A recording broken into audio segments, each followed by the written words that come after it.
The 49ers just beat the Seahawks in Seattle. That used to mean something. Now the Niners are 3-3 and they're in first place in the NFC West. That used to mean something. Coach and I will discuss what it really means next on the Coach's Meeting.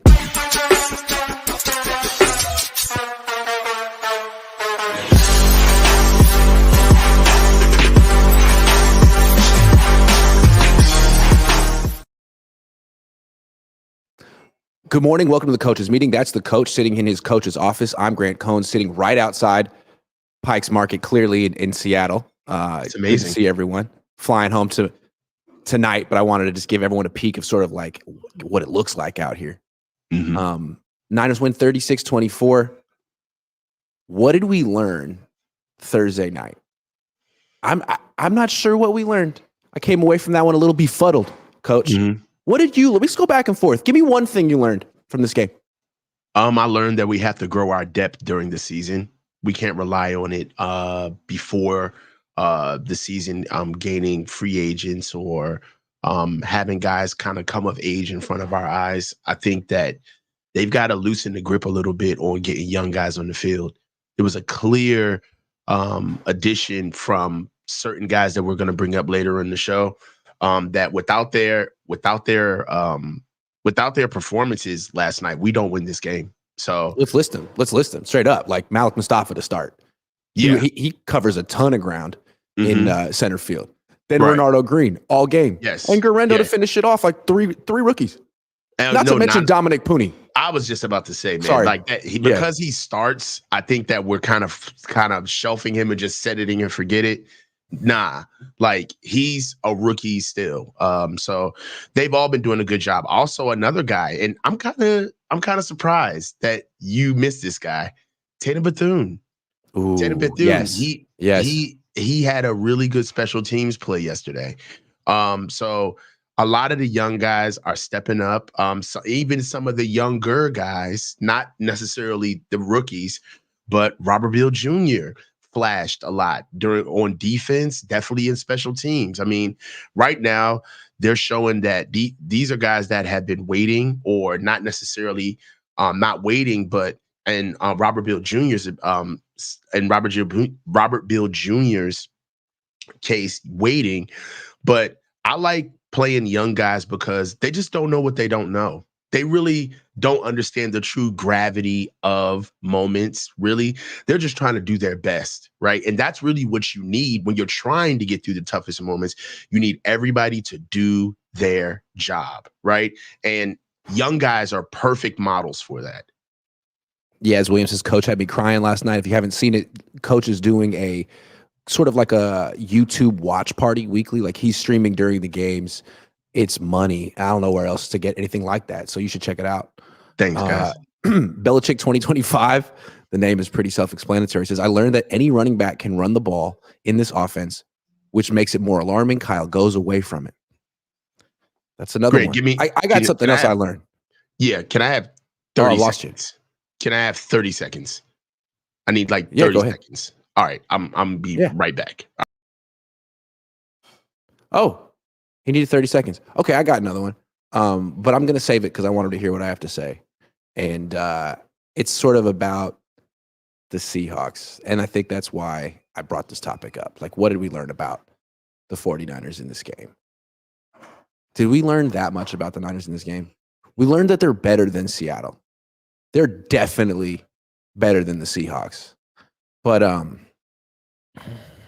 feel like we learned enough about Geno Smith. I feel like the number one reason the Niners won this game is Geno. And maybe it's not fair to put it all on him because it's just like the Seahawks offense is not serious. From DK Metcalf to Geno Smith to their offensive coordinator, that is not a serious offense. It's a talented offense, but I mean, it's just absolutely an unserious offense. Geno Smith, those 2 interceptions. I mean, he's like not much better than Jacoby Brissett. He's easily the worst quarterback in the division. He's so much worse than Brock Purdy. I think there's a real difference when you watch him. All right, I think Coach is ready. Yeah, ready to go. So what I was saying is like what I learned from this game is that the Seahawks are trash and that Geno Smith is not good. I've been on the fence with him, but like I've seen him against the Niners and like every time he's not good. And I feel like he contributed to the 49ers win as much as anyone in this game. Like the 2 turnovers were disgusting. And yet, despite Geno being like really not good, he was inaccurate. I mean, he had them in position like to come back at the very end. Like he hit the throw to DK Metcalf, and the only reason that didn't count is because the Seahawks had an illegal shift. The Seahawks are not a serious offense, but I don't think the Niners like dominated this game the way that 36-24 looks like. They stalled out in the red zone like 4 or 5 times early in the game, not like inside the 25, and they almost gave it up at the end. Thankfully, the Niners have a young man by the name of Isaac Guerendo who doesn't play that. He doesn't play that stuff, and we didn't know that until now. But I think a lot of the questions we had going into the game are still there. It's just that they won a game they had to win, and Seattle is a ways away. Well, okay, so yes, Seattle is not, they ain't the person to steal on. You ain't gonna get no points off of knocking out Seattle. I get that, right? Offense isn't that good. Geno Smith gave us a lot of help. He was not only the picks, but he was just inaccurate a lot of times. Didn't let the ball go when he had clear outlets to let to hit. What I will say though is the season is contextual, Grant, and things change from week to week, and guys rise and fall.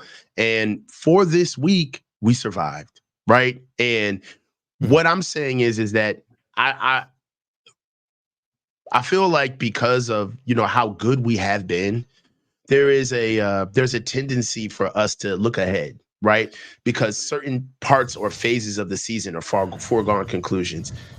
I don't think that's where we are anymore. I think we literally are in 1-game season mode. And if we don't think like that, then the season is practically over. We literally have to go in week to week where, and I hate to sound, dramatic, but in some sense, every week is a must-win game. And they have to think that way moving forward. So for what they showed me in a vacuum, in a must-win game, yes, a lot of the things that are pretty much going to show up every week reared their ugly head. Bad on defense at times, right? Bend but don't break. Costly turnovers. The run game took a hit with Jordan Mason going down and us having to find guys along the way. Like, we're really going to figure out what this team is made of, literally down to the water boy. Nobody is going to be able to sit back. That water boy was just unacceptably not good last night. But I just want to say one thing. What alarmed me about this game is like, as unserious as the Seahawks offense is, the Niners defense couldn't close out this game. They could not close out this game. Close it out. Kyle Juszczyk. Just kidding. Isaac Guerendo. Guerendo was the closer in this game. And like, that's why I think he deserves a ton of credit. We're going to devote an entire topic to him. But like, let's go back. And these are moments we would like pour over if the Niners had lost, which in retrospect, they weren't going to do. But fourth quarter, 3rd and 5 from the Seahawks 48, 4:46 left in the game. A lot of time. Geno Smith drops back and throws a 52-yard touchdown pass to DK Metcalf, who's wide open. And the only reason it doesn't count is because they committed an illegal shift on offense. There's nothing the Niners did. The Seahawks just let them off the hook, and the Niners escaped. I mean, like, they could have been, at that point, it would have been 29-24 with 4.5 minutes left. Anything could have happened. Now, that doesn't count, and they go down and score the touchdown anyway. It's just with 1:44 left instead. So that's why I feel like, is the Niners defense, have they fixed something on defense? Yeah, I mean, playing Renardo Green will help. But he's the one that gave up the touchdown to Tyler Lockett on the final drive on 4th and 9. Right. So I still have concerns about that defense. Yeah, I do too. But what I like is you got to find the floor, right? Yeah. You have to find the floor so you can understand just how bad we are. I don't think, barring injury, of course, right? Because injuries always change everything. Mm-hmm. But I've seen the floor of our defense, and I think we can get better. right? So Sure. it's almost, it's like, hey, Yeah. we're not good at pass rush. Okay, now we got to generate it. All right. Now we get a little bit of an injury. We got to go up George Odom, sit him down, get Malik in there, and he's an imperfect vessel because he's overzealous, a little too aggressive, doesn't have necessarily a feel in space. However, what he gives us in coming down in the Grant, seeing Malik Mustafa come down and run fit, man.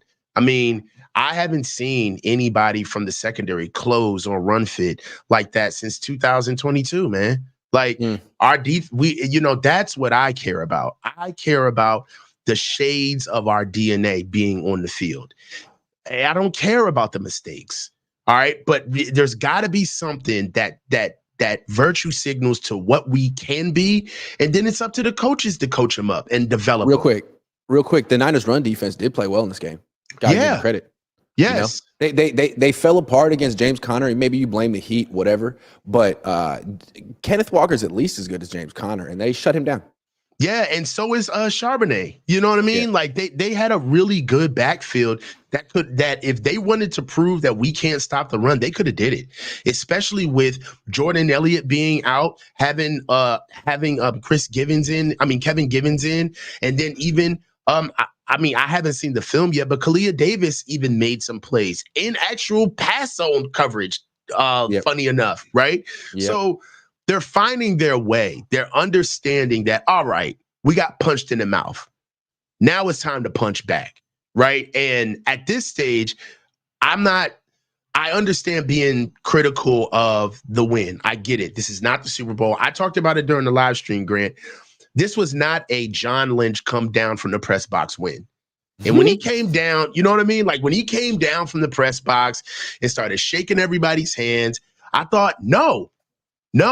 Remember what year was this? This was 2022 when we went on a 9-game win streak, when we finally turned the tide. What's the number one thing that I have to applaud Kyle for? He did not give in to the praise. He said, yep, one game, we won. Cool. Got to do it next week though. Like, and that's what started the streak. Like, we can't be impressed with these wins. And I get it, but we also can't be critical of them either because wins are needed right now. They're at a premium. I'm not being critical of the win. What I'm trying to say is, how much praise do you give it? Like, what exactly did we learn? What exactly changed? Because I do feel like there's a way that you can go overboard when you beat Geno. Mm-hmm. You know what I'm saying? Like, there's only so much you can learn when you beat Geno. True. The way that they did. But they beat him. Let's take a few super chats and get back to something else. Anthony Adams says, why was Kyle so quick to give up on Trey, but so stubborn when it comes to playing rookies, upgrading our O-line, and improving special teams? He's annoying. Yeah, but he won this week. Yeah. Got to give it up to him. Anthony Adams says, SN, looked for you last night, but it was too cold. Had to bounce. LOL. SN? Belichick 2025 says, Guerendo knows the Heimlich. Nope. Says 3 things. 1, when Kyle plays rookies, they can deliver. 2, a determined running game is our best weapon. 3, Brock has 0 turnovers and thrives with complimentary football. Yes, he does. Yaz Williams says Campbell on Kelsey next week. Yikes. Cass they got to Legion find something out about that. Yeah, I got to put something else on. Cass Legion 49 says props to our rookies, Green, Pooney, Mustafa, Guerendo, and Bethune with the fumble recovery. Kyle, are you watching? Kyle, are you listening? 59 is a liability. Zach Rivera says very alarming. They didn't address the red zone issue. We got bailed out again by the D, starting to take notice of Kyle's need to be smarter on play calling. We're going to get to the red zone in a minute, but first, I want to talk about Guerendo. The man of the hour, the hero. He was so great. I was so happy to see him go. So, Jordan Mason goes down, thinking they could lose this game right here. If someone doesn't step up. It ain't Deebo. He's not a running back anymore. It ain't Patrick Taylor Jr. He's on this team to play special teams. It's Guerendo. And on the final drive, they get the ball back 144. He's got 9 carries for 23 yards. And in the press box, I don't know about you, but I'm thinking they're going to hand off to Guerendo twice. He's going to go nowhere. They're going to throw incomplete on 3rd down. They're going to lose. First down, 76 yards. He probably could have finished. He said he wanted to waste it. That's fine. But wow, what did that run? Did this performance change your opinion of Isaac Guerendo? And can he sort of carry the running game for the next few weeks if Mason's out with a shoulder injury? No, it didn't change my opinion of Isaac Guerendo at all. A running back is my favorite position, Grant. I love the position. I think that I could go on and on about running back, but you got to give him time, and you actually have to invest in a running back to get the best out of him, which means that you got to give him carries. We have running backs who they need carries as the game goes on so they can be able to collect data into how the defense is playing them. That's how Jordan Mason runs. That's how Isaac Guerendo runs. I think, if we just want to go with height, weight, speed, I mean, he's a dream, 6 foot plus, 230 pounds, 4'3" athlete, strong runner. He's something that you want in the backfield. Now, one thing that I like about him is once he gets his foot in the ground, right, he gets that center lower gravity going, and he's a load to bring down. I mean, and he's just one of those guys where he has functional strength. If he actually started learning how to lower his pads, he'd be a completely different back. But the fact that his core is strong enough for him to run as high as he is, right, as he does, is very commendable. I think that his biggest issue right now is vision. He doesn't have it, right? Yeah. He doesn't know how to pick the holes. He doesn't know how to marry his steps with the point of attack. He doesn't know how to press the hole. And it just, it's a bit of a cluster, to be honest with you. However, you ain't going to get better if you don't play him, right? And I think that... You got no choice now. He's your best option. Yeah, and at the same time, my only thing with running back is that if you got turnover issues, then we literally can't, play you. But outside of that, I think that it'd be crazy for them not to figure out how to use him. And I understand Bobby Turner, man, he's class personified. I love Coach Turner, right? But, old dogs got to learn new tricks, man. I understand that this guy is not a zone running back, and that's what you do, Coach Turner. I understand. But there's different ways that you can use Isaac Guerendo where his skill set is highlighted. Gap scheme, right? Duo, right? You can get him out in these. I'm stealing this one from you, Grant, but you can get him out in space. Use him as a receiver. Use him in the slot. Get him a quick screen, right? Where you get that automatic physicality and that speed immediately on the sideline. And Isaac Guerendo. You could put Deebo in motion because he draws eyes. Go put him from right to left. Have the defense looking over here. Boom, screen to the right to Guerendo. Like you could do stuff like that all day. That's why you my dog, bro. Because you and I are literally like Scotty. We like Pippen and Jordan right now. Because really, what I was gonna say is what we don't realize what we've lost in Deebo. Let's just stop right here. Deebo's washed. I'm tired of it. Okay, he's not the same. He's not the same athlete. All of this, this a huge emergence of being in shape. He's already out of shape again, just from being hurt and gaining weight again, man. All right. So I'm not the only one who sees it. He looks like a case sausage in his uniform. Okay, he's coming out of that thing. All right. So look, the facts are the facts. You ain't going to be able to get instant offense out of Deebo. I'm not allowed to talk about how any players look in their uniform. That's out of bounds for me these days. Well, I am. I don't care. So look, my thing is that, look, with Deebo, man, Kyle, I understand how Kyle uses Deebo, and I don't blame him. He's instant offense, okay? He's an easy button, right? When things are messed up, you can still throw the ball to him and just get instant yards and physicality. That's not what you get anymore out of him. You got to get that out of Isaac Guerendo. You can find that skill set in different players. That's what I think Isaac Guerendo brings us. All right. So here's what I see from Guerendo. I see the comparison to Raheem Mostert. I'm not sure Raheem Mostert was a starting running back in college either. These are both guys who were like late to the position, played a little wide receiver, upright running style. And Mostert like wasn't good right away. Like when the time he finally became like the guy on the Niners, he was 28, 29. And like he had a lot of experience learning the system. And maybe he would have looked like Guerendo at Guerendo's age. But right now, like if you give Guerendo 10 carries, I feel like 7 or 8 of them are going to be not so good. So they have to, like you said, they have to find concepts that he's comfortable with. And to me, it's outside zone. Like I don't like him running between the tackles right now. I don't think he has the vision for it. I don't think he's particularly decisive. I don't think he's particularly elusive, but he has incredible bursts to the outside. Raheem Mostert-esque bursts. And the Niners' best blocker, at least used to be, was George Kittle. And I don't think, like, as good as Jordan Mason is, I don't think he really has the burst to take advantage of that block way on the edge. He's more like cutting it back, getting downhill, which is great. But Mostert used to have like the easiest 6-yard runs in the history of the world just because he could run behind Kittle and like run out of bounds. He wouldn't get touched. He'd be like, gain of 7. Like, how?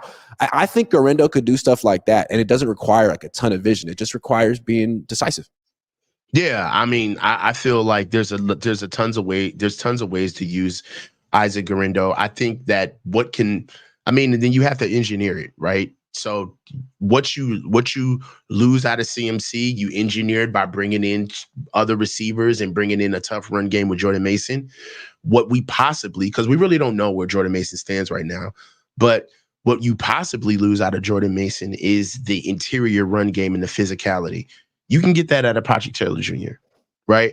Patrick Taylor Jr., I know, but this is not the time for you to. That's like saying you can get it out of Tevin Coleman, but worse.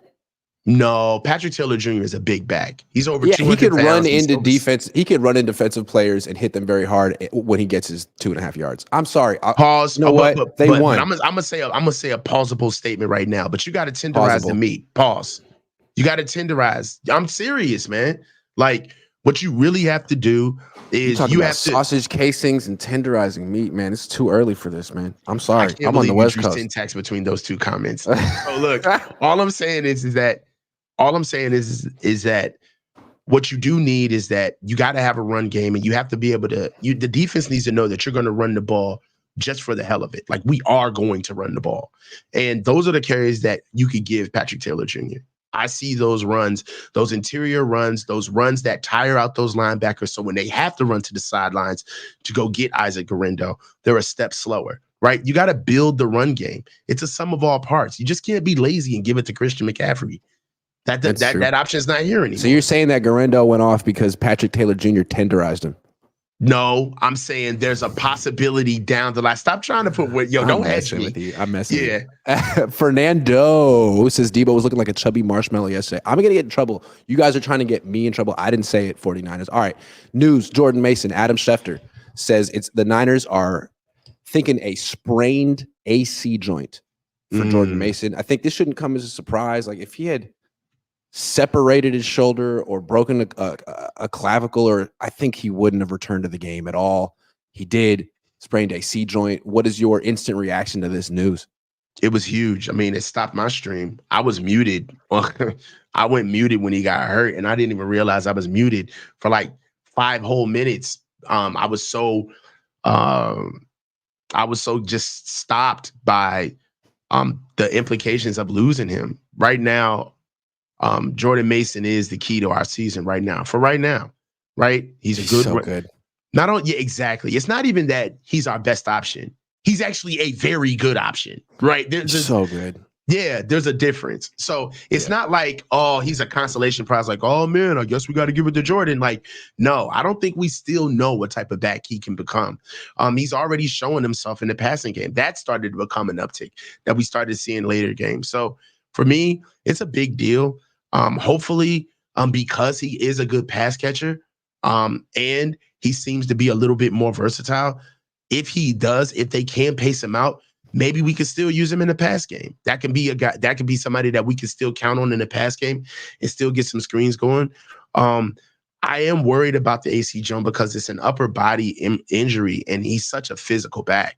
So, we just got to see if that injury completely shuts him down, or if it's something that he can actually play with. All right, so I'm looking. I went sprained AC joint recovery time on Google. Artificial intelligence says the time it takes to recover from a sprained AC joint, also known as a separated shoulder, yikes. So it's the same thing. Depends on the severity of the injury and the treatment. Type 1, this is the least severe injury and can heal in as little as a couple of weeks. Most people can return to full activities within 3 days to 2 weeks. So if it's type 1, he might play against the Chiefs, although it sounds unlikely. Type 2, this injury usually causes more pain and swelling than a type 1 injury. Thank you, AI. Grade 3. This is a major injury that may require surgery and could take 6 to 8 weeks to recovery. So I still think we don't know that much. He may play next week against the Chiefs. We don't know. Yeah, I think he'll play. If because he came back in the game, right? So, I believe that even as the adrenaline was running, maybe he started understanding that it was a little bit more severe than if they at first accounted for, and they shut him down. He ran straight out of bounds. He didn't take any contact on that shoulder on that play. Yeah, and I definitely saw his face. He was grimacing coming off the sideline. Like it hurt to run. Yeah, it hurt to move it. Right, yeah. not even like contact. Yeah, I don't know. He's gonna play against Kansas City. Maybe I don't know about that. I don't know.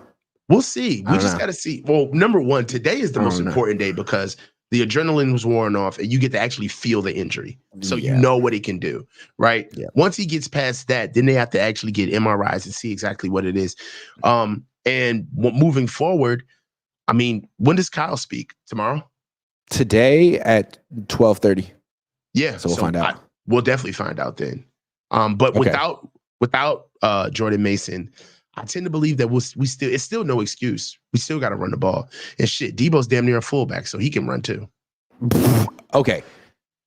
Renardo Green, the latest young guy who steps up, and you're like, I'm not surprised. I mean, look, to me, he was good in training camp. The reports about Renardo Green were positive in preseason.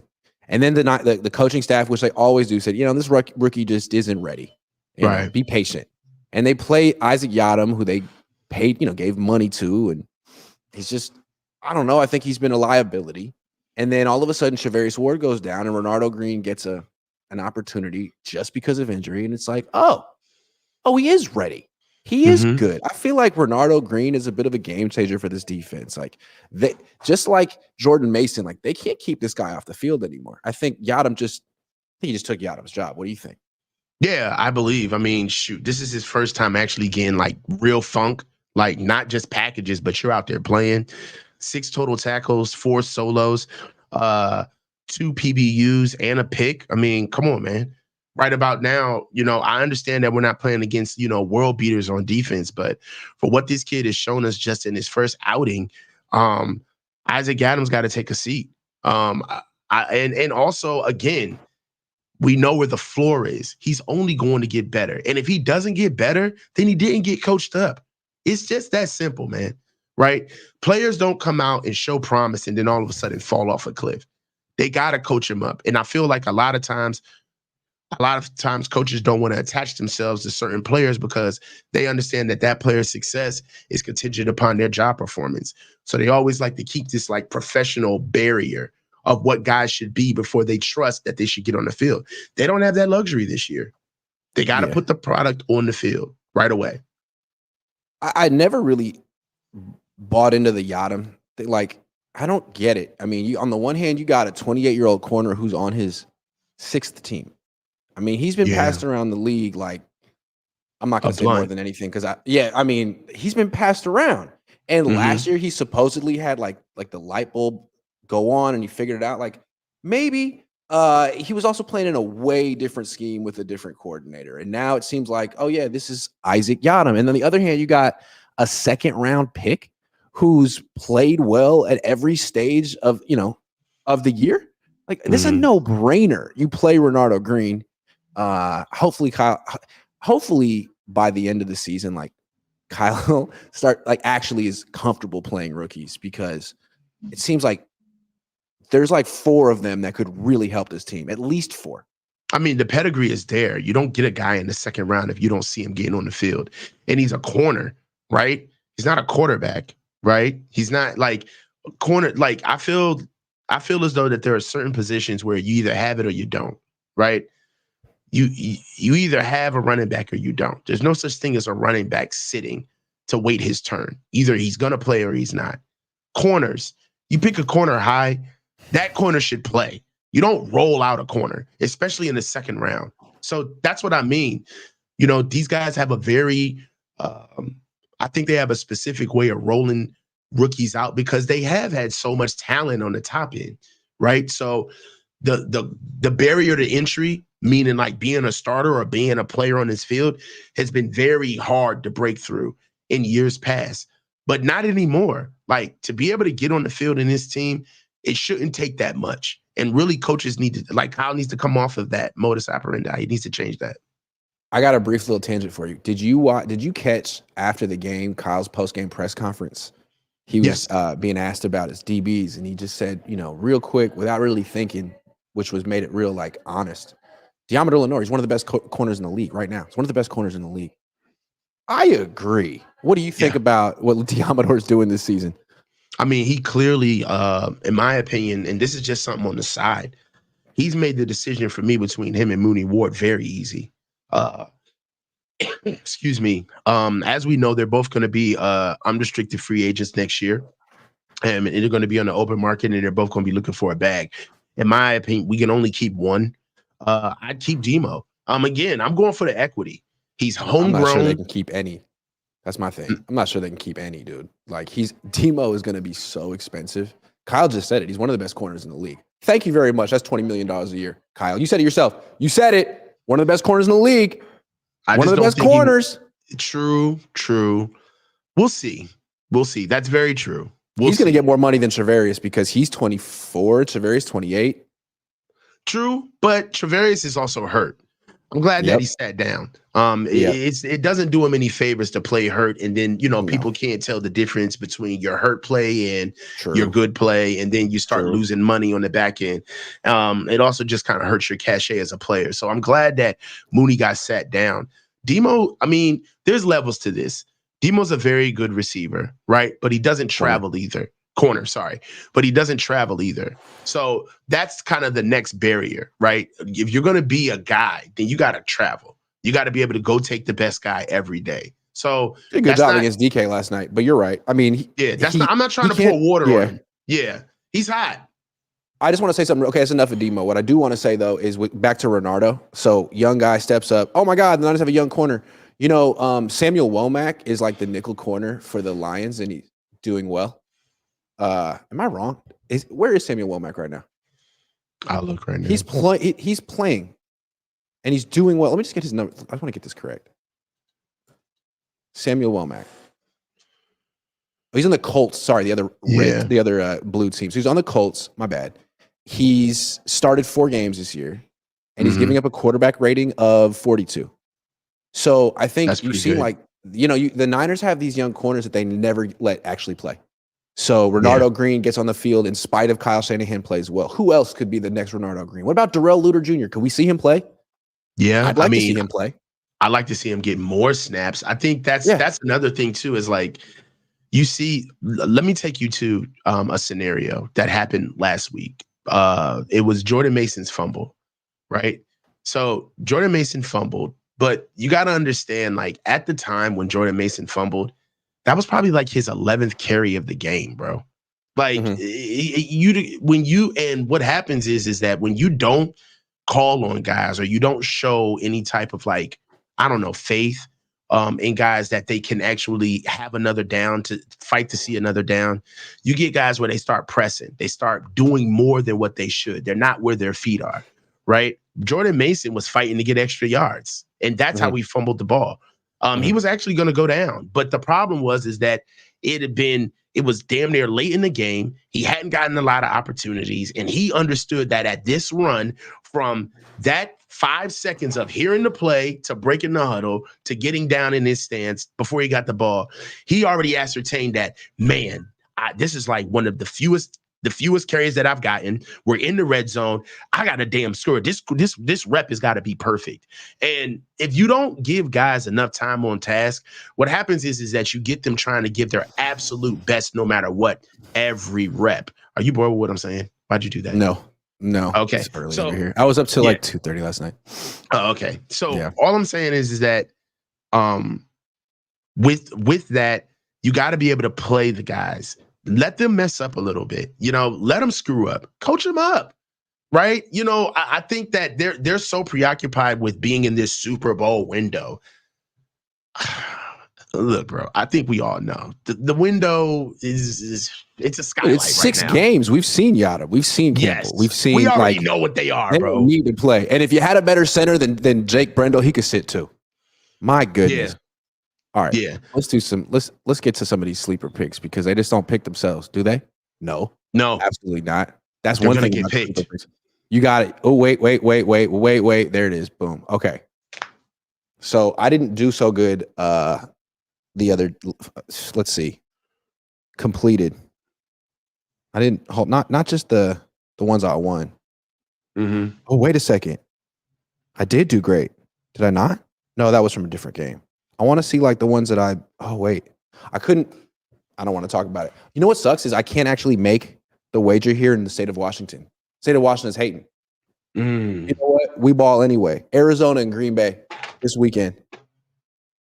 Arizona, Green Bay. Kyler Murray against Green Bay, against Jeff Hafley. 222.5 passing yards. Kyler Murray. He generally doesn't go for a lot of passing yards. He doesn't. I'm going to go under. You under? Yeah. Okay. All right. How about Jordan Love? Jordan Love, 255.5 passing yards, or we could do who are they playing? Interceptions. What? Who are they playing? They're playing the Cardinals. Oh, yeah. Yes, more. Okay. Josh Jacobs, 69.5 rushing yards. More.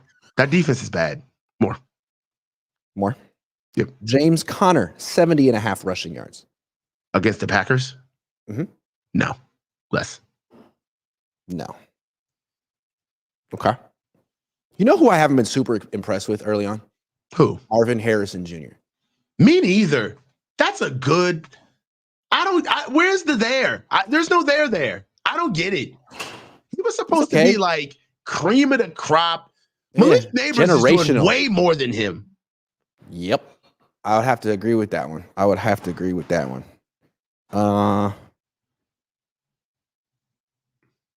Okay, here's how I like doing these ones. Greg Dortch, anytime touchdown. He hasn't scored one this at all this year. These are what I like to at. Nah, Dortch. Sorry, Greg. Yeah, Dortch is a don't. Sorry, Greg. Who else we got? Was Zay Jones? Zay Jones. Is he gonna score a touchdown? Sorry, Zay. No. Sorry, Zay. No way, Zay. No way, Zay. How about this guy? Christian Watson. Oh, we know Christian Watson. Yeah, Christian Watson will score. Yeah, he'll score. All right, Christian. I can't actually make the wager here because I'm in the great state of Washington. But if I were, this would be the picks. And if you want to make bet the out picks, there, look, watch. Submit entry. Okay. Your current location, Washington, does not allow contests. How about that? That's what are you doing? Sucking MCs. Ain't saying nothing. All right. Nah. Well, look, if you're not in Washington and you want to play, download Sleeper app, use promo code Cohn, and when you do, you get entered to win 2 tickets to the Niners Week 8 game against the Cowboys, which is like around the corner. So you guys want to get on that like nowish. Hold on. You can bet in California? You can place deposits on Sleeper. It's not called betting on Sleeper. It's a whole different thing. Ooh. It's definitely not. Okay. So look, they finally put the ball into the end zone in the red zone. It took them a while. They didn't do it in the first half. But you could see what they were trying to do. Like on a short week, what do you think the 49ers adjustment in the red zone was? Because I have a very definite opinion on what they're trying to do differently down there. Revolves around one person, and it kind of pisses me off. Well, I see that Deebo is getting a lot of targets in the red zone. Also, I'm starting to notice that I think Kyle doesn't. I don't want to say he doesn't trust. Trust is the wrong word, but I don't know what word I'm looking for. But he just doesn't use the offensive line. Traditionally, like if you're on we went 5 wide on the 7-yard line. Like what are we empty? I don't understand that. I don't understand, like, where is the segment of our offense where we know what they're going to do? The entire building knows what they're going to do. The defense knows what they're going to do. But you know what? They're going to call it anyway. They're just going to run the ball, right? We're going to get in the eye and we're going to run it. And then once you show strength, right? Once you show strength in your first 2 downs, then come off with screens or what you want to do with George Kittle or, I just feel like the creativity is lacking because we're trying to be too creative, right? I don't understand why Brock is, it's just, I feel like we're getting paralysis by analysis. There's I way don't see too a many lot of options. It's not simple.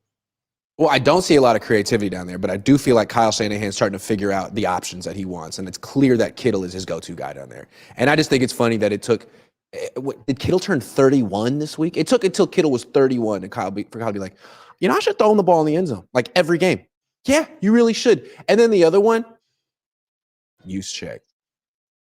They actually finally found a role. It took me naming him Tang for Kyle Shanahan to actually find a role in the offense for use check beyond going in motion. And it's the red zone. He got the screen that he lost yards on. And then he scored a touchdown on a fullback dive, which is like, yeah, you'd think a fullback dive would be a good call for the most expensive fullback in the league. Sometimes it worked. I liked it. So maybe that's a way to actually get him to earn his contract. Giving him the ball, he could score some touchdowns. I like that. Yeah, I called that play. I went back and watched it today. I said, man, run a dive. Run a fullback dive. Just do it. Why not? You have the best fullback. But we don't. He's a certified weapon. I don't know. Saying that we have the best fullback in the league is saying that you have like the world's best, mouse. Yeah, I have an amazing mouse. It's just so good. It's fast. Oh my God. Bluetooth. Dude, it's got ergonomical, programmable buttons. You can't beat this mouse. It's bro, but you paid $200 for a mouse. I can't put enough emphasis on how much money that they pay him. So they're gonna have to start using him in left more and ways. right. He was double clicking it left and right. Oh my God. Your list is DPI per second, dots per inch. It's crazy, bro. He was zipping all over the screen, right? So look, I will say that being able to utilize Juice more in the passing game, particularly the run game, is something that I would not be mad at. They, like I said, everybody down to the water boy had to do their job to win this game. That's how every week has to look. They put themselves in a position where effort is now the number one priority. That's it. I agree. I just want to point out that the Niners really thought they could get away with paying $5.5 million a year for a fullback, play him 50% of the snaps, 60% of the snaps, and never give him the ball. They thought they could get away with that. You could say it was professional or not. I shamed them. And now all of a sudden, he's getting the ball. That's 4D chess. That is the definition of 4D chess because there is no bigger Kyle Juszczyk fan than me. I've always believed in him. You're playing the long game. I'm playing the long game. All of a sudden, he's scoring touchdowns. He's getting the ball. Yeah. That's how you tell Kyle Shanahan. How do you get Kyle Juszczyk the ball? Reverse psychology. Bench him. It worked. I am so good at my job. I just want to toot my own horn, pat myself in the back. I did this. Kyle, you're welcome. Reverse psychology. It worked. Bench him, bro. Bench him. I think we need to bench Kyle Juszczyk. Yeah. Then unleash him on Dallas. He'll be unhinged. I'm taking full credit for that. Ezio Sanchez says, Coach, play fullback. Grant replace Mason at running back. How about no? My playing days are over. How about no? This was my football career. A bunch of my friends signed up for freshman football. I have a fear of missing out. FOMO. Go to my parents. Mm-hmm. Hey, I want to play freshman football. They're like, how about no? I'm like, too bad. Hey, guys, my parents wouldn't let me play football. I really wanted to play. I put up a fight, man. I was like, but what? And they were like, no. And I was like, man, it's too bad. So I couldn't play football. My parents wouldn't let me. I didn't fight back. They just didn't let you play? They're like, no. I was like, okay. It's almost like I wanted them to say no. You did want them to say no. You ain't fooling nobody. Are you kidding? You for sure wanted them to say no. Do I seem like I have contact courage? Contact courage? No. There's nothing about you that says contact courage. No. Nah. I played soccer as a matter of fact, and baseball. I feel like you would be the guy to have a conversation after you got hit. Now, was that necessary? Wait a minute. Wait. That was unnecessary. Flagrant. I wasn't ready. Where's the flag for not being ready? I wasn't ready. You got a flag for starting too fast. Do you have a flag for not being ready? Because I wasn't ready. Yeah, I would be making those arguments. Ethan says, I learned Kyle will still pass the ball up 10 plus points. In his defense, Jordan Mason was out, but he was doing that. Little Lord Stewie says, Grant, you looked exhausted and tired. You look exhausted and tired. Thanks. What's the thing we need to prepare for? For round 4 against the Chiefs, lost once the regular season and lost 2 Super Bowls. What are planned for the Niners this coming Sunday? Damn. That's the question of the day. Well, every time they play the Chiefs, they lose primarily, in my opinion, because Chris Jones is incredible and they can't block him. So maybe Pooney changes something. Maybe Pooney's a X factor in this game. I don't know. I mean, you look, man, it's surprising what good offensive linemen can do. I'm telling you, for some reason, everybody can run the ball now, right? You think that Brock is leading the league. What's this stat that it's a gotcha stat this year? Brock is leading the league in holding the ball for 3.3 seconds a play or something. Yeah, that's the new gotcha longest stat. time to throw. Longest time to throw. Right? How do you think we do that? Do you think we do that without Dominic Pooney? Correct. And I feel like one of the reasons that Brock had his best game statistically in 10, 11 months is because he started throwing the ball to the running back again, man. Coming into the game, the Niners were, I think, 31st in the league in running back receptions. Mm-hmm. Can't happen. You all embrace your inner dink and dunk, or embrace your inner check down merchant, because Patrick Mahomes does. He does. Silky Smooth Smithers says Grant got both Kyles on him. Living legend.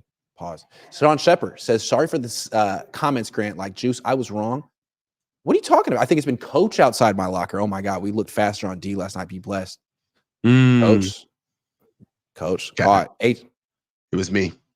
HR says, I keep hearing Grant loves it when the Niners lose, but there are 900 plus in here the morning after a win, 40 chess. I'm looking at 1986 right now. That's how many we got. We're looking good, boy. Looking good, boy. Corey Wiggs says, Grant, why are you hanging on the DK? Why are you hanging on the DK callback TD as a data point that could have swung the game? But don't discuss if we got that fumble at the 10-yard line. Maybe that DK play never happens. True. I'm not saying hey, the Niners beat the Seahawks, but really the Seahawks are better than the Niners. No. The Niners are for sure better than the Seahawks. It's just kind of alarming that game was that close with that much time left.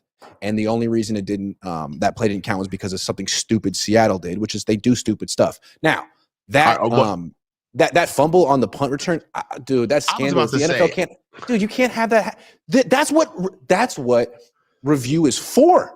They looked at that and you didn't. I don't get it. You know what kills me about that? Is they don't even know how to be nosy the right way. How the hell you gonna be all in the business but not see the play? It's like where you get this play from New York. New York's chiming in. It's like, oh wow, they're in New York. That's across the country. You know what I mean? Man, they really want to review this play. This is some. It's the biggest city. It's the biggest city in America. I mean, if you can't make it there. Manhattan? I heard you Was it can't from make Manhattan? it anywhere. Oh my goodness. Yeah, and it's like, oh well, we didn't have the same quality of video that you had. They don't have OLED screens in New York. What are we talking about? I got a conspiracy theory. So let's go back to that play. They originally called a flag on the 40 on Chris Conley for running into the punter. So he fumbles, but he got hit by Chris Conley. So they're prepared to throw a flag on the Niners. Then they look at it like, we can't call that flag because Chris Conley technically got pushed into him. I don't think that the refs wanted to reward the Niners on that play. I think they looked at it as because you know why? It's a borderline penalty on Chris Conley, and now it's going to end up being like a turnover because we're not calling this. It's like, let's just have it be like a no call and no penalty and no turnover, which is I can see why they would want to do that, but you got to have one or the other. You can't do this option C thing because there's video evidence and you're going to look really bad, which is what the whole league looks bad because of that. But I think that's what happened.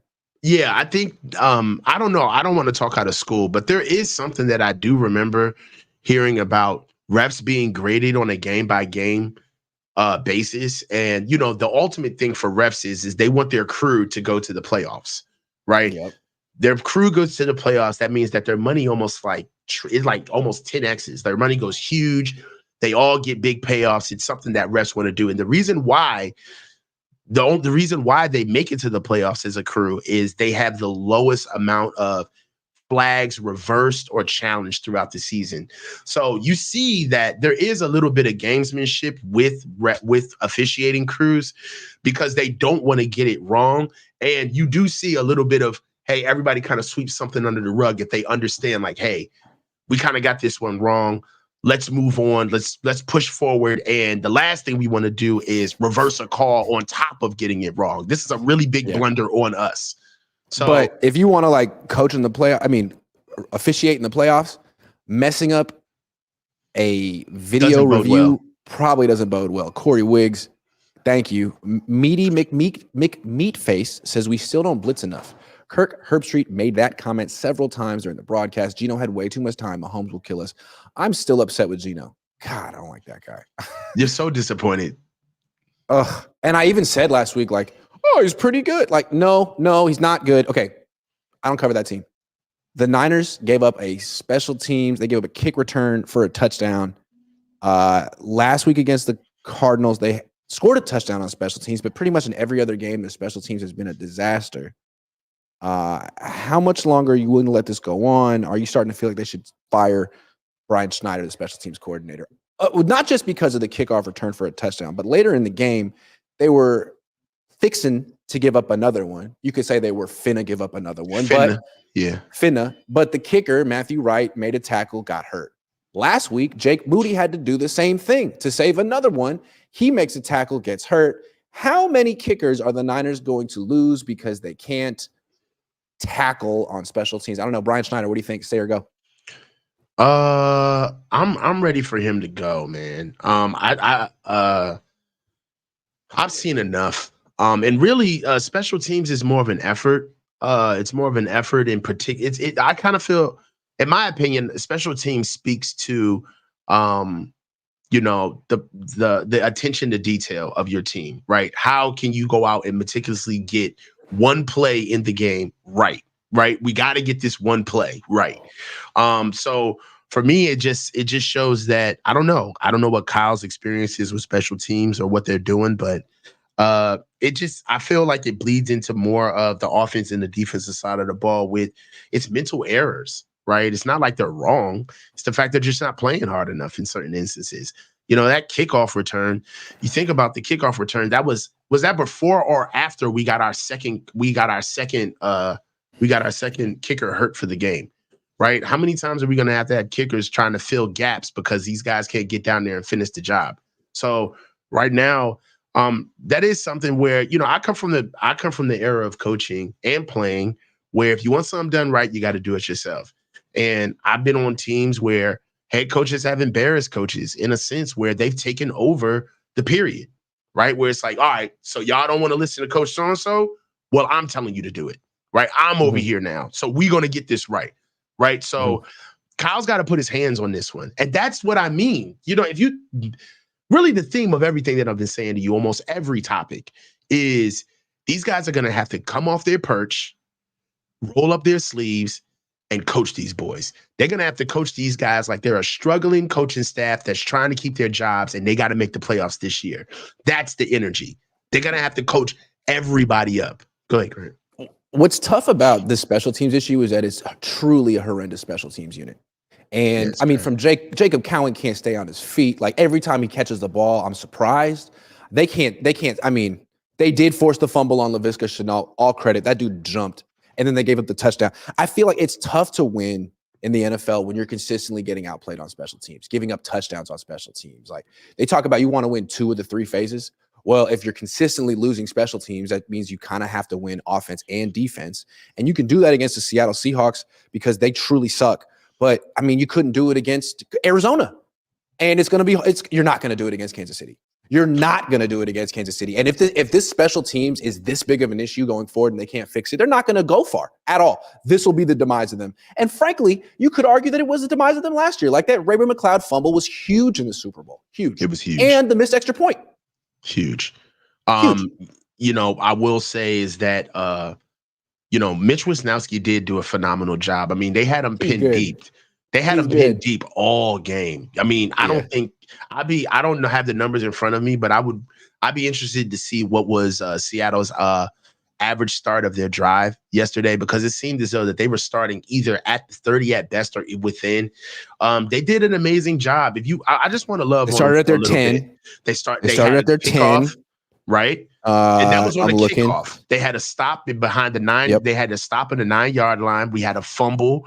All right, through special They started at their teams. 6 and scored a touchdown on that. That's crazy. Yeah.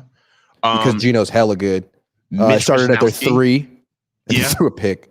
Yuck. Yeah, Mitch. Mitch They did a got to good run some job. fake. They got to run some fake punts for him too, because he's physical. He's a with the burner. ball in his hand. Oh, he's a burner too. He's explosive. He's got that short area quickness. He's All right. lightweight athletic though. Like he's sneaky athletic. He's slightweight athletic. Let's rank the teams in the NFC West. It's not the best division, and it's starting to look like a division where 9 wins might win it. Yep. 9 wins might do it, man. Let's rank them.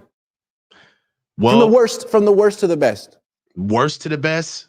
Well, the Cardinals, and we lost to them. Whoa, you think the Cardinals are the worst team in the division? Yeah. Whoa, why? Well, for me, I don't trust their defense. And like we talked about, Marvin Harrison Jr. is not exactly what I thought he was going to be. Their pass game is very anemic. And right now, this is with everybody being relatively healthy. They're a healthy team and they're playing like this. It's funny. I was actually thinking that they might be the best team in the division. That just shows you how mid this division is, man. Like, it is mid. Because all right, but for context, what I was gonna say is even after I gave you my 1 through 4, I wanted to say it really doesn't matter because they're all mid. They're all right there.